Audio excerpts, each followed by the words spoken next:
I've been a gamekeeper now for about 20 years. I was full-time for about 12 years. I've always been into shooting. My family's been shooting and dogs for years. I think it's now grown and in my blood. This isn't a job, it's a way of life. What do you think is the biggest threat to shooting at the moment? The biggest threat to shooting, I would probably say ignorance. A lot of people don't listen or don't want to listen to both sides of an argument.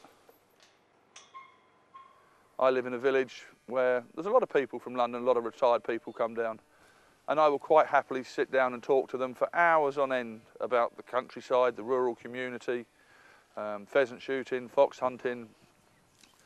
And once they understand, once they've had someone that's taken the time to talk to them, they've got a different aspect, different point of view on it all.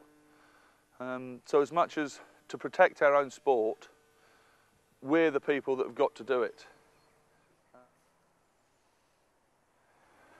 Do you think the government are actually trying to stop shooting through the back door at the moment? We are going to be under trouble from the government, I must admit.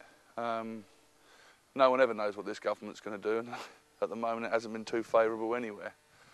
But I think they realise what it actually does for the economy, the amount of people that are actually involved in it. I mean, if they ban shooting, I mean, where does it stop? The immediate rural economy, it has a massive effect. I mean, it's not until you actually sit down and start talking about it that you'll find the amount that's put into the economy is huge.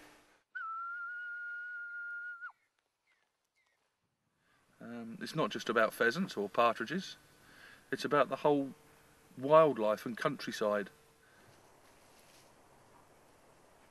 And we will do whatever we can to help conservation and help wildlife.